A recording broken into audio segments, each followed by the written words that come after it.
And I'm live. Hello, my name is Rob, and you're on the channel Performance Check. Um, and I'm going live on here because I want to talk about this year that is swiftly coming to an end. It is New Year's Eve tomorrow. So I want to talk about the year that's just gone and my plans for the future as well. But I'm just going to hang out for a little bit because wait to see if people will show up, whatever. But in the meantime, I will put this question to you who are watching. Past, present. I'm thinking about a line from Empire Strikes Back. Darth Vader is talking to Lando Calrissian, right? And he says, Calrissian, take the princess and the Wookiee to my ship. And I've been thinking about that line today because I was like, okay, Vader could obviously use Leia as leverage over the Rebel Alliance. So that makes total sense why he'd want to keep Leia as a prisoner. But why Chewbacca? Why the Wookiee? Why did he want the Wookiee taken to his ship? Also, I do find it quite funny how funny it is when you hear Darth Vader say the word Wookiee, take the Wookiee to my ship. I don't know why. Maybe it's just me. Maybe I'm just going a bit crazy. Maybe I am. But yeah, let me know. If anyone has any idea what Darth Vader was going to do with the Wookiee on his ship, put it in the comments below. I'd like to know. I mean, maybe it's on Wikipedia, but I haven't checked. But what was Vader going to do to Chewbacca? Why did he want the Wookiee on the ship? Let me know. So anyway, I'm just gonna start talking. And if you have any questions or suggestions that you want me to talk about whilst I'm here as well, like feel free to put them in the chat. This is gonna, if you haven't noticed already, this is gonna be really informal. There's only really a loose structure to this. I'm just here to hang out for a little bit.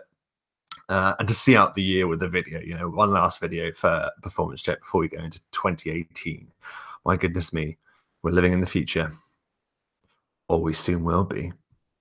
Let me see. I'll get the chat up. Cave Doc says, terrible pun, 10 out of 10. I'm ever so sorry, man. I don't actually remember the pun. Did I make a pun? Well, I'm glad it left an impact upon you, as it clearly didn't leave its impact upon me. But feel free to remind me what that would be. So I'm just bringing up my notes. I've made just a few notes of what I've been thinking about in regards to the past of this channel and what the future should be.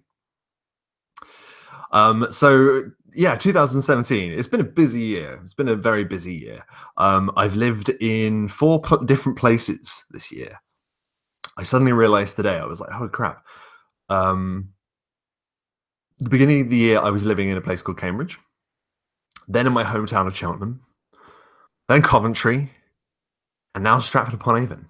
So I've moved around a lot this year, which with my profession and stuff is sort of to be expected, but yeah, it just, that's been interesting. So it's kind of been a year of momentum, which has been interesting. And I suppose to make this about gaming, don't worry, this isn't going to be like a personal blog. It's just going to be about my gaming experiences. But I think that's definitely, I don't know.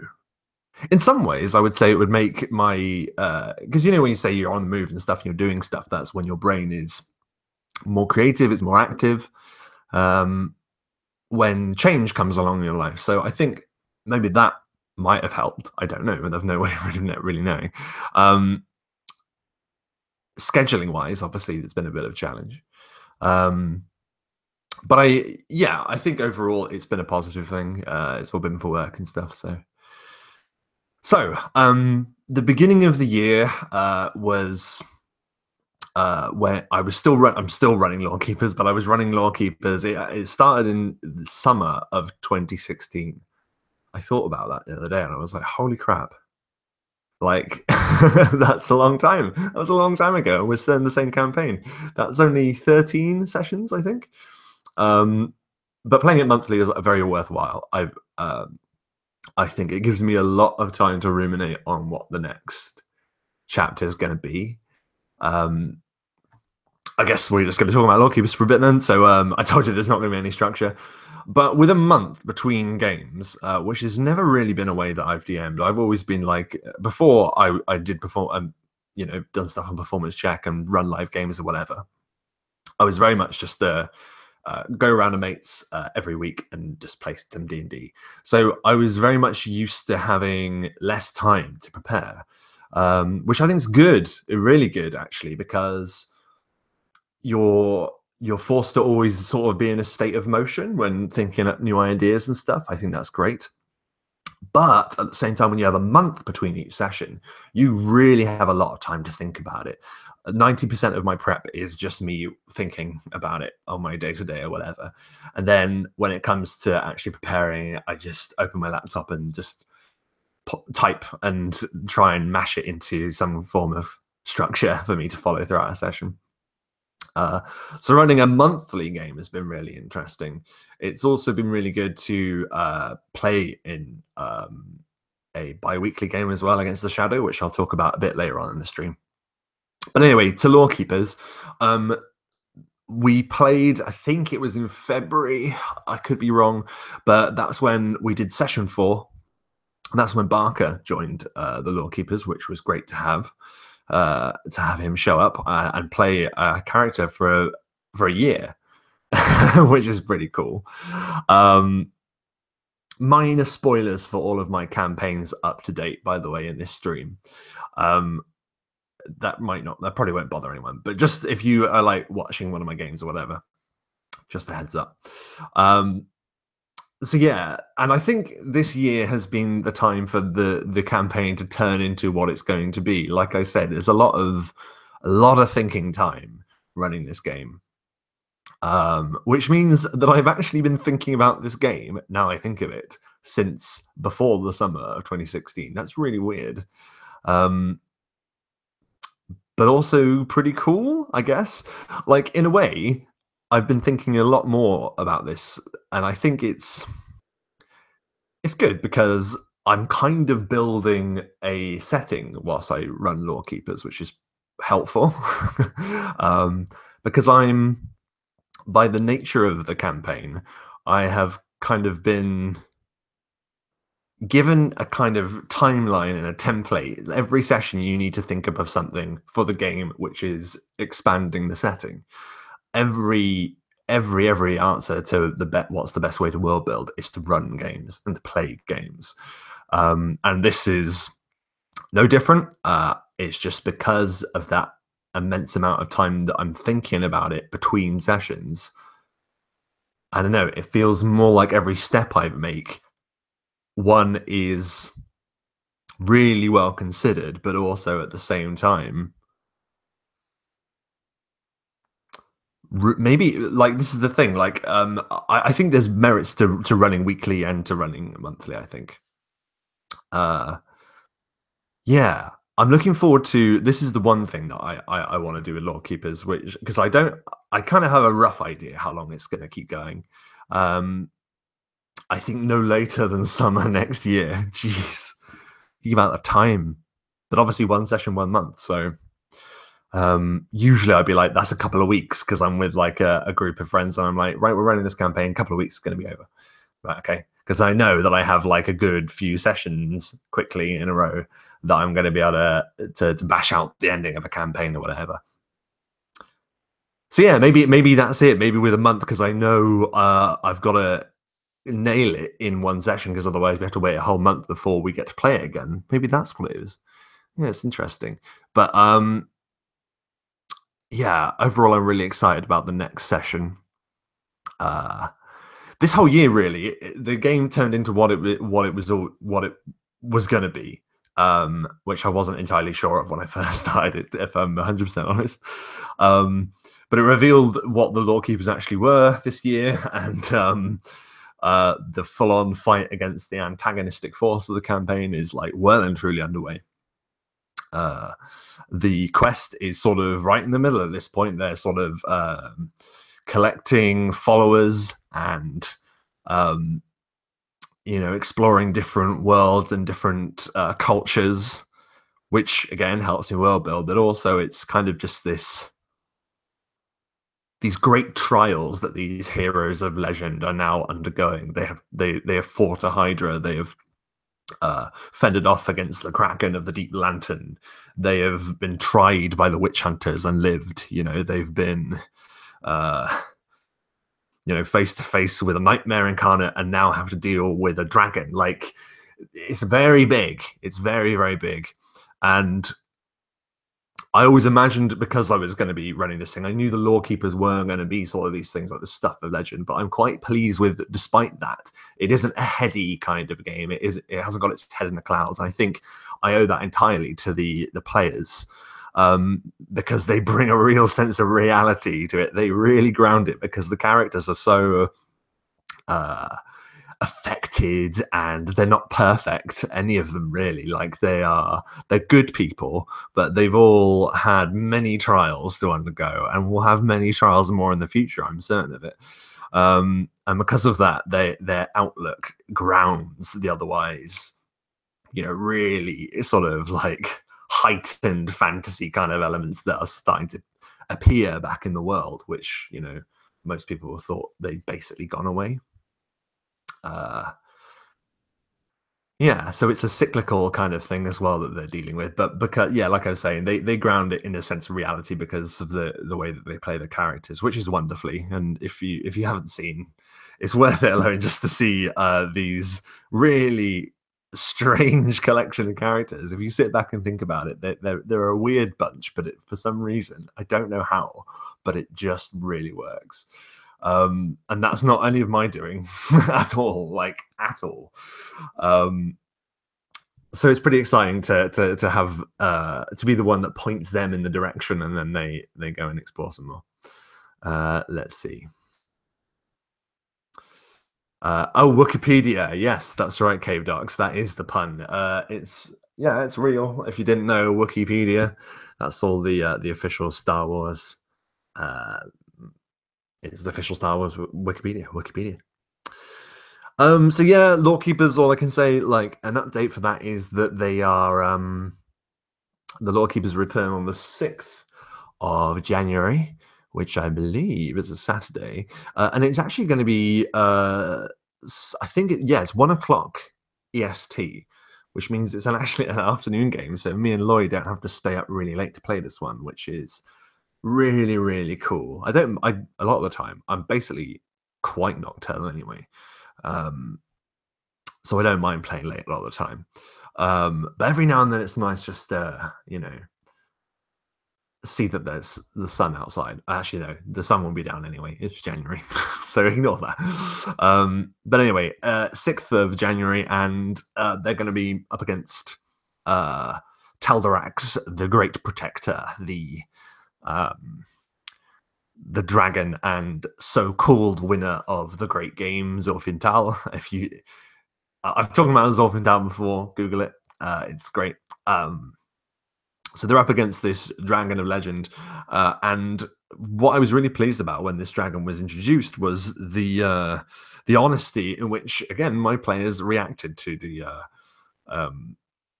dragon, because it was with genuine humility and fear. It doesn't matter how high level you are. If there's something that big in front of you that's that powerful, that's all-knowing, that much amount of power and control, you're going to be worried, especially when you're talking to a creature that's never been told no in its life. That's how I like to play dragons. No one has ever said no to them. They always get their way. So it would be a terrifying encounter, and they play that off wonderfully. It's also nice because this year also sees in, we introduced her last session, but this introduces a new character to the Lore Keepers as well, in the form of Lise, the Moon Elf. That's been great because Taylor is a wonderful player, but also decided to want to be a Moon Elf, and it's it's really good because Marius it locks quite nicely against Marius's sort of deal with the witch hunters and a persecution of the moon elves. What would it be like if a moon elf is dropped into the party with their own grievances and and forced to work together to some degree? Um, she hasn't quite acquired the title of lawkeeper. She's there for her own reasons. But I love this is one of my favorite things. Like this is why I always start campaigns with characters not knowing each other. I always make sure they don't know each other because I think there's too much great role playing opportunity to be had from people meeting each other because you then get to see the difference between how player characters react when the characters don't know each other and how that relationship evolves. And I think personally, my own preference is to keep that in, to not rob that out of your potential game or story or whatever. Um, I mean, it's fine if it's easier, I'll say, to start with people or all the characters knowing each other, but I don't know. That's just me. One shots to anticipate the inevitable answer, but what about one shots? And then yes, they can totally know each other because there's just no time. I don't know. I like one shots for what they are, but it's an interesting way to play the game. You have to be creative to get a one shot working. So yeah, that was it. Sorry, so I went off on a bit of a ramble there. The Lawkeepers, 6th of January, and yeah, let's see if well, if you've been watching, you'll know, but I'll explain briefly. Taxes the Dragonborn has suffered from memory loss for the entirety of the campaign. Like he's had amnesia, he doesn't know his backstory, which I find is quite funny actually. Like, because the backstory is such a like a thing in D&D and stuff, and I'd love to say like that it was a meta decision. They were like, "Oh yeah, this character has a backstory so complicated he doesn't even remember it." But I do love the idea of discovering new things about your characters that you didn't know, which is great and it makes good storytelling. So Taxis has just literally received his memories back at the end of the last session, and it's going to tell Chad, which I've already told. I hung out with Chad and we recorded a hangout where we were just talking. We were making the Dragonborn essentially and talking about the culture and stuff and things like that. Because I've done the same with all the others, with Loy with the Witch Hunters and Locris with the Underdark. So we've put, I like to think, quite a lot of good ideas into the mix, and it's going to be interesting for them just to blossom in the game. But it also means that Taxis is going to learn new information about what happened to his people, and that might conflict his decision on what's to be done when dealing with the dragon. Because from the looks of it, I could be wrong, but from the looks of it, they're going to try and make a deal with it rather than fight it, which is wise. It's an ancient red dragon. But I don't know what they're going to do. I don't know how they're going to convince the dragon of anything. So that's going to be a really open-ended session with potential catastrophic results if it goes badly for them, which is terrifying, but also quite liberating in a way. So I don't really have to do much prep for the next session. I've set up the situation, and I'm interested to see, where they go with it, what kind of angle they go with. So it'll be worth a watch. Anyway, that's Lawkeepers. So on to the next thing. This year has also been pretty great for just doing things like this, like talking with Lloyd or other people in the community to have conversations about games and stuff. Because I think in the heart of it, we all just want to play games, and we want to run more games, and we want to think about them, and we want to make them better, and we want to make them different and exciting. So that's just a general one-off point, really. I think this year has been just good for that, and I do intend to do that more. However, I also, and this is making it actually more about the actual YouTube channel rather than games itself, but bear with me very briefly whilst I explain. The I was going through some of my back catalogue and I realized like it kind of snuck up on me, but I've got like now maybe not all of them are public, but on my display of YouTube, it tells me I have 101 videos. I'm like, geez, that's quite a lot of videos. And then that number kind of crept up on me a little bit. And I thought to myself, well, but if you look at all those videos, are all of them, as best as they could be? And I'm like, a lot of them, the majority of them, are streams and things like that, where it's like this. It's very kind of relaxed, really kind of loosey goosey, where we just have chats and we have a laugh and stuff like that, which I absolutely love. Don't worry. But then I look in my earlier work, in particular on YouTube for Performance Check, and I've got these videos which are much more edited and they're cleaner and they're like all about just over 10 minutes long, and I talk about one subject. Now, I think one, I've just been lazy and I haven't recorded them. I just go onto a thing and talk to people about them. It's a conversation. It's like podcasting, stuff like that. And I don't think it's a bad thing. But at the same time, now that we're doing these discussions, and I've noticed this a lot throughout the community in general, the role-playing game community, I should explain. Mainly when I say that, I'm talking about Absolute Tabletop Group on Facebook. If you don't know it, go and join and say hi and we'll hang out. Yeah, I've noticed that there's kind of like this, how do I describe this? I think there's like a cyclical pattern that happens where certain topics come up and then go away and then come up again. You know what I mean? And I don't think that that's a bad thing, because that's a good thing. It means that we are challenging what we think. If you remain stuck in your belief and refuse to think of anything else, then you don't progress. So in that regard, it's a really good thing. But in terms of trying to make content, in terms of trying to put things onto the YouTube channel, that I'm like, this is what I think this should be, about D&D or whatever, or this is how I think encounters are best built, or this is the best way to come up with NPCs or whatever, So I think with the next year, all of this to say, I think I'm going to try and be a little more reserved, which most of you are probably like, thank the Lord. Oh my God.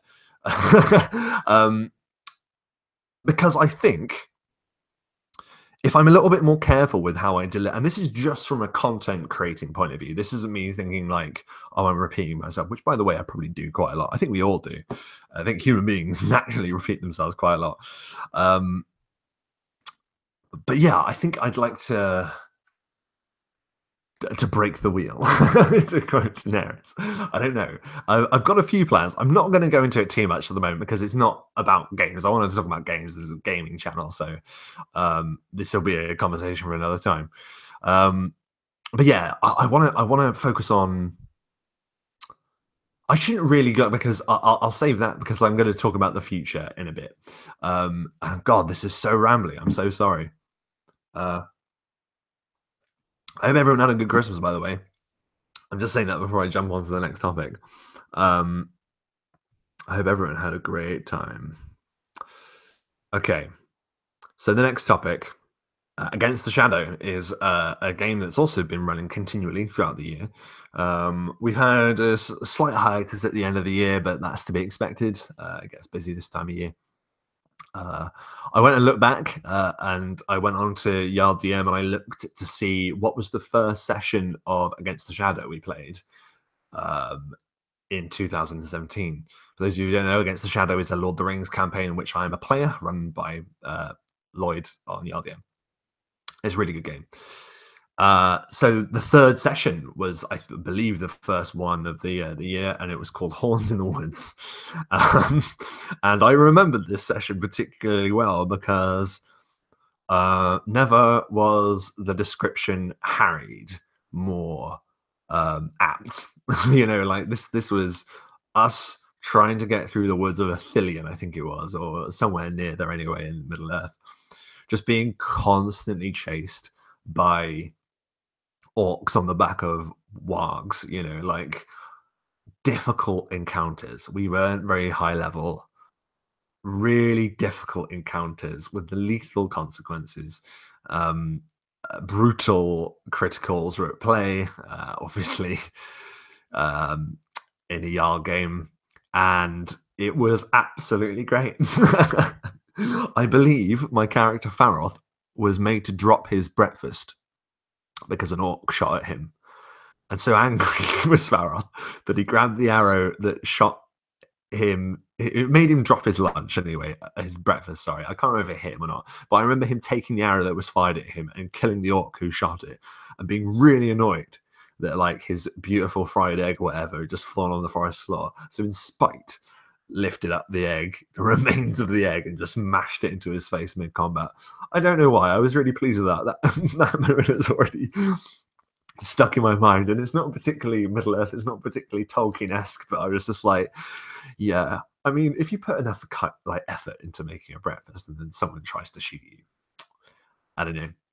But that's what I remember about that session. And the game itself has been fantastic. Being bi-weekly, to go back to the, I guess is what's going to be a running theme. The rate people run games. That's very exciting. But the fact that this is bi-weekly, like I immensely enjoy, for the simple fact that it is heavy exploration of Middle Earth. Every week we get to take a few more footsteps into this world that, generally speaking, all of the players and the DM have a really good understanding about, which is great. And you can't help but feel at home there. I mean, this is again to talk about the nature of cyclical conversations and bringing up the same topic over and over again. I know it's been mentioned. We talk about this a lot, but it's true. The language, the way that you talk in Middle Earth, is very important to make it feel like Middle Earth. And those boundaries can be pushed a little bit. The ways that people act can be pushed a little bit because we're not those characters. We're different characters. But yeah, just really good, really, really good fun. And exciting because it's kind of, like I say, just a heavy exploration. That's the best way I think I can describe it, because not unlike Lore Keepers goes from story point to story point to story point, and this, don't get me wrong, there's travel and there's exploration, but it's because of the schedule of the game. It functions in a much different way. Against the Shadow is we're sort of dictating our general plan of uniting Middle Earth. And as far as I'm aware, when Lloyd discovers, right, we're sort of going over here, then he'll be like, okay, and then he'll start think like for instance, we mentioned, oh, we'll probably go to the Blue Mountains at some point. So Lloyd's like, in the back of his mind, is like, right, Blue Mountains at some point in the future. So he gets to sort of prep that way. Yeah, it's just great. It's really good fun, and it's really, really heavy on diplomacy as well, which I really like. The last couple of the last two sessions have been quite role play based. Where one we were at a funeral, and one we were no, sorry, we then had a journeying one, and then we had like a one where we've got to convince the dwarves of the Blue Mountains to join the fight against the Shadow. So it's varied, admittedly, but there's quite a lot of diplomacy in those last games, which I really enjoy. I really like that. I think I'm starting to. I've always liked heavy role playing games, but I really, really like, and I've liked this a lot, but I like it even more now. The idea of like genuine attempts at trying to find other solutions that aren't just fighting. Don't get me wrong, I love a good scrap in D&D. That's like the nerdiest thing to say in the world, but it's true. I love a good scrap in D&D, but at the same time, I'm very at home in a council chamber or something, trying to marshal someone's forces to go to war. It's great. So let me see. So yeah, with Against the Shadow, like obviously, like I don't know where we're gonna go. I know that we're talking to Thorin Oakenshield, which is pretty cool. Next session, we ran into him at the very end. That was kind of a bit of a cliffhanger. Also, yeah, I should say honourable mentions to Nara and Syrian in Against the Shadow, who sadly lost their lives in the fight against the Witch King, Which, in fairness, like to be able to say the Witch King of Angmar killed one of my characters, that's not many people can say that. So there you go. All the good it did them. No, but it was handled very well. And I suppose we're talking about loss. Like we lost Barker's character as well in Lawkeepers. We lost Carl Kilgannon in the Nightmare Shrine. A strange session. It was one where I knew I had to take Barker out of the campaign at some point.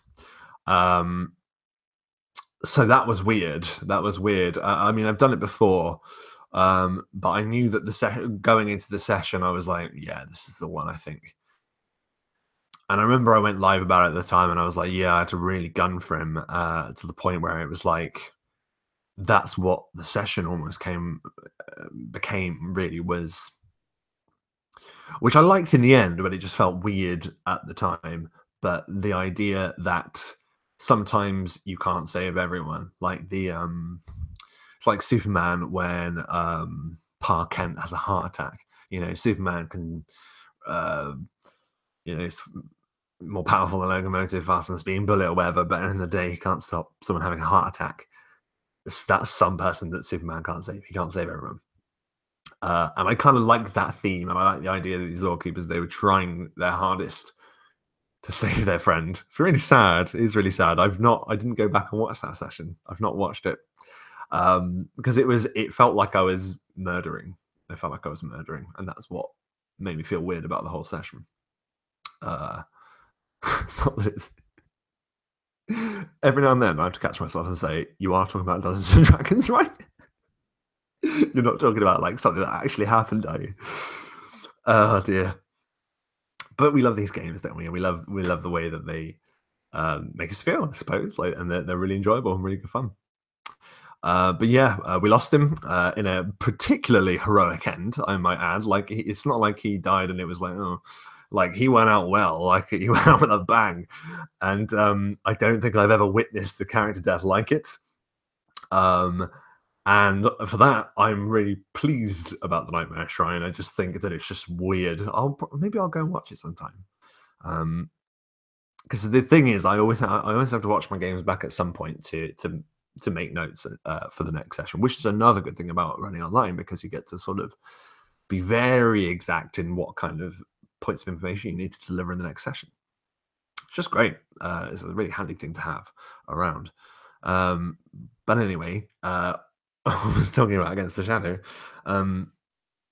Yeah, I'm really looking forward to seeing what happens with Against the Shadow. I'm looking forward to seeing who sings next. It's become like a thing in the group that characters have sung. It's Tolkien, characters just have a song every now and then. They have a bit of a sing song, don't they? And our characters now are no different. We each had a song. I think, no, sorry, apart from Dan Barnes, who plays Cynric, he refuses. He says Cynric is not a singer. And I'm like, yeah, all right. Everyone's a singer in Tolkien, Dan. Your only enemy is time.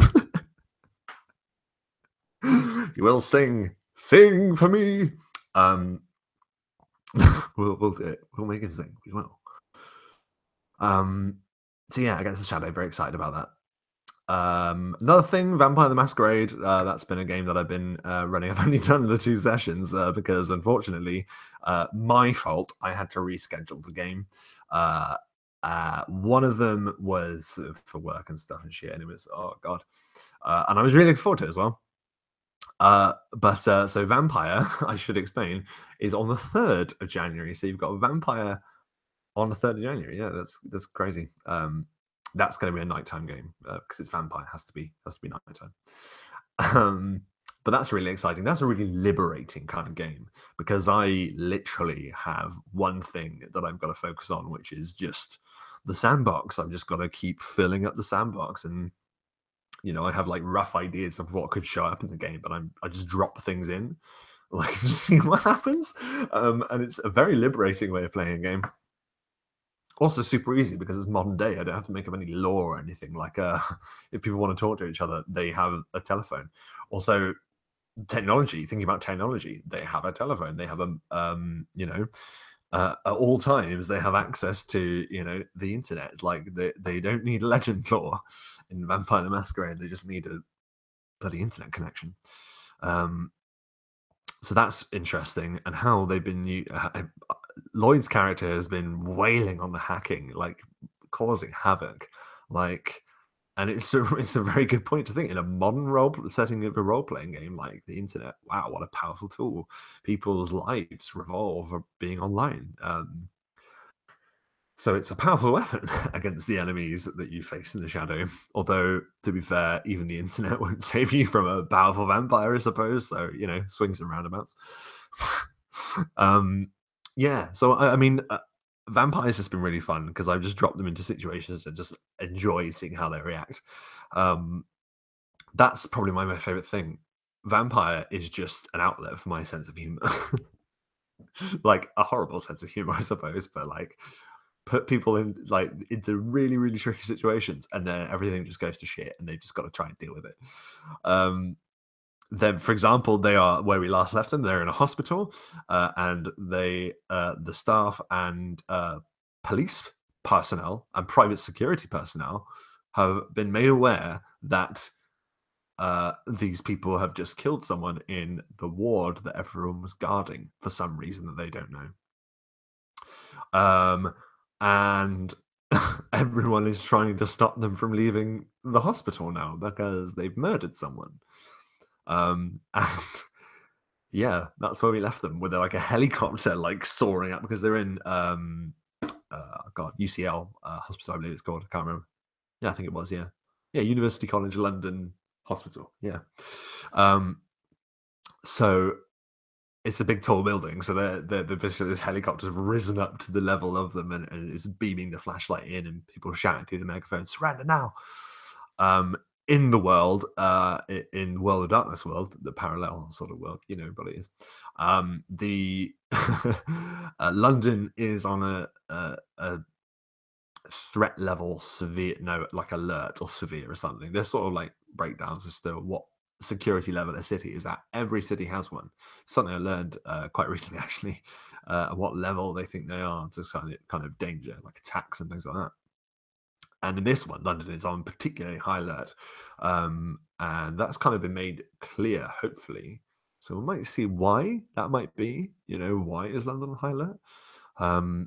Because the public haven't been told. So that's an interesting factor too. Lots of mysteries going on with Vampire. Actually, I realised that it might actually be a mystery game, and I just didn't realise at first because there's a few unanswered questions. They don't know who their sires are, and they don't really have much memory of being sired at all. And they are now seemingly performing some sort of rite to be part of the Camarilla, which is something that is never really asked of people being joined to the Camarilla. Well, sometimes they like their deals, basically, but that's really interesting. So that's Vampire.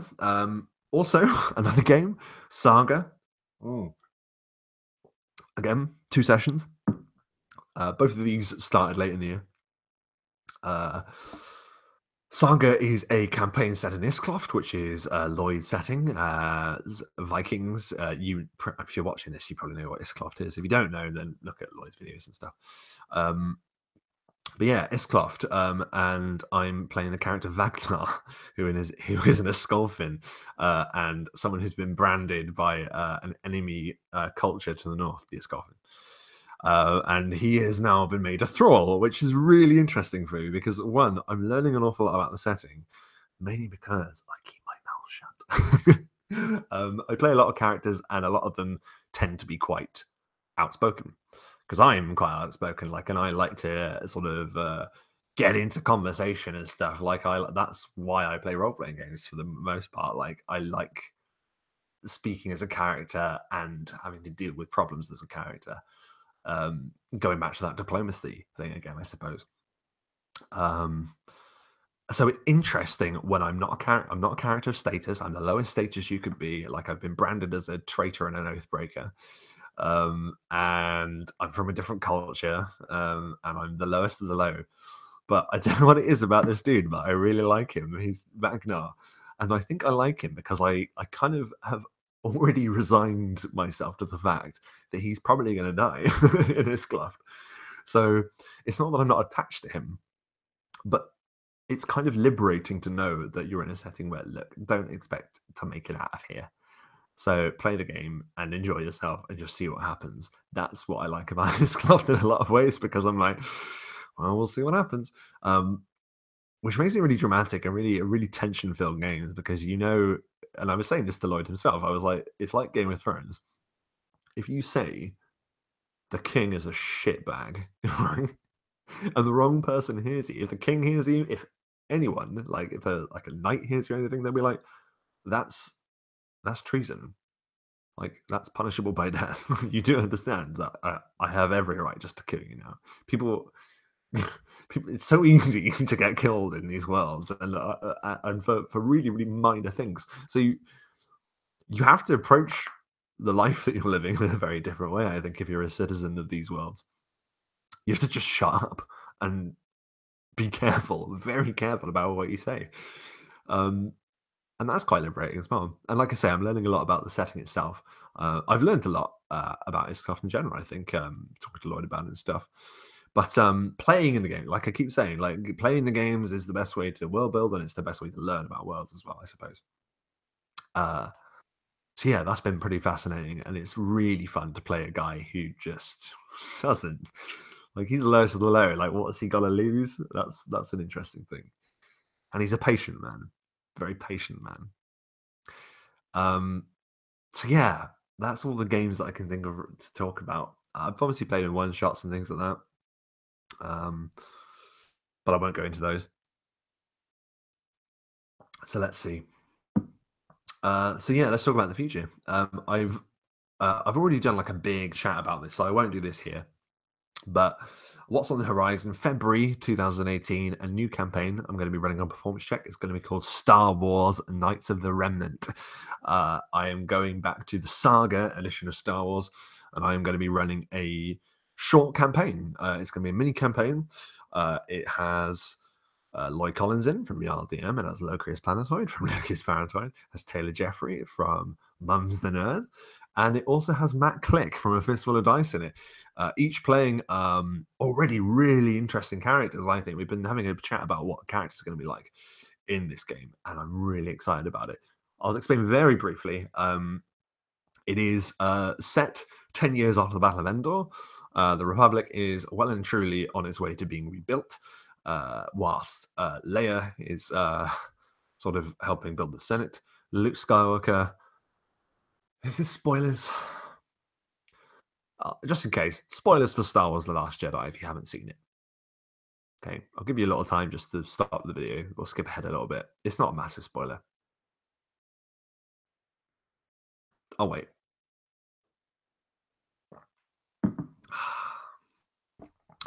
So Luke Skywalker has started a training temple for Jedi. And The Last Jedi tells us that he had 12 students at this temple.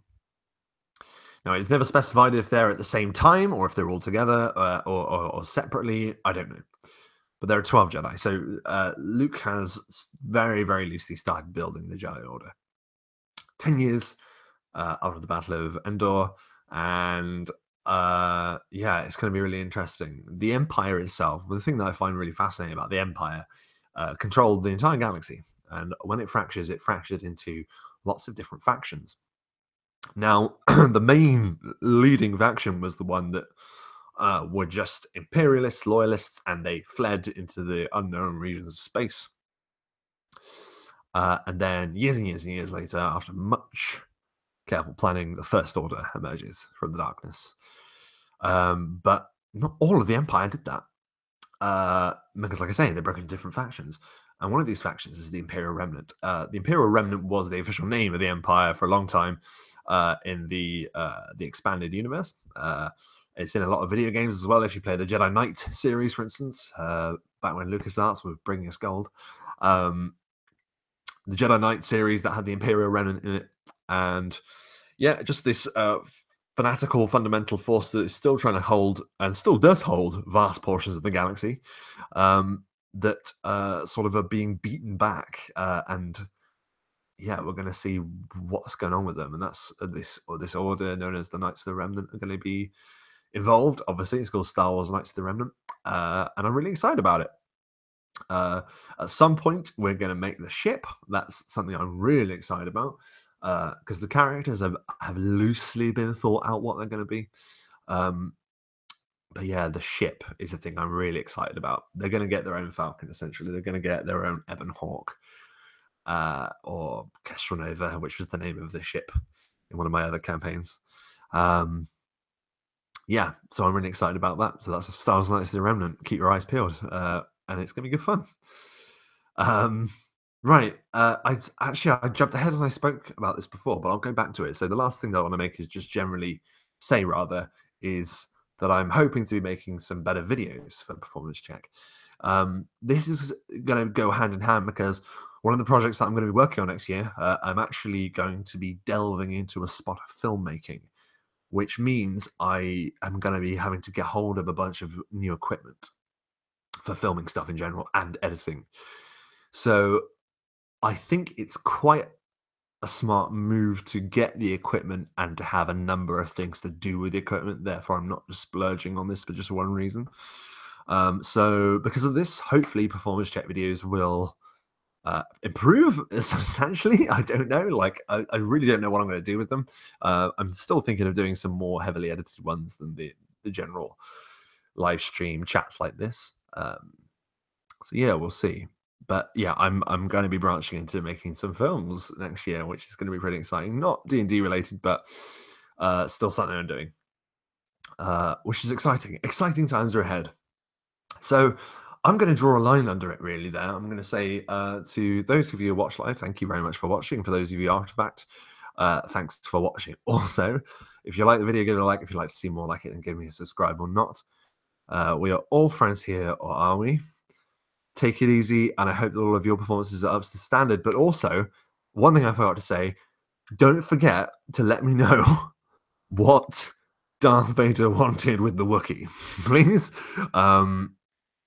Oh, I see people have commented now. Oh crap, I didn't see. For me, the chat didn't populate for ages, so I just thought no one was talking to me. I was about to end the video. There aren't many comments. Let's see. Gavin Watt says, "Love your Rob. Hope Santa was good to you. Looking forward to the next Law Keepers. I am too. Thanks, man." Grayson says, "Hello all. Hey, Grayson, how's it going?" Then someone says, "Venus Bear MAGA." I don't know what that means, but I think you're a troll. Ka-chow! Blocked. Oops.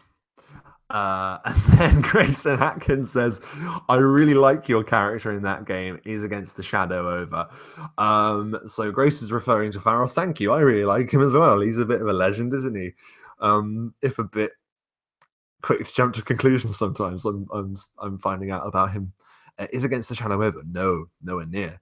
No, we're on a hiatus, mate. We're on a hiatus until we're probably not going to get to play against the Shadow until February.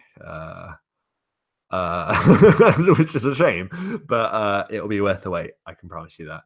Against the Shadow will return, unless Lloyd has other plans, which hopefully he doesn't. So anyway, I wrapped the video and then I realized that people were there. But please, for those of you watching now and after the fact, please let me know why you think Darth Vader wanted the Wookiee token to his ship. Okay, we know why he wanted Princess Leia taken to his ship. Why did he want the Wookiee? Please tell me in the comments below. And I'm genuinely intrigued to find out the answer. I'm like, what was he going to do? Maybe train the Wookiee to like be a savage beast. Anyway, that's about it. And also let me know what you're going to be doing with your creative powers in the new year and what you think you've learned from this year that we're just leaving. Yeah, that's cool. Let's get a chat going. Anyway, I'm going to go. Take it easy. I hope that all of your performances are up to standard.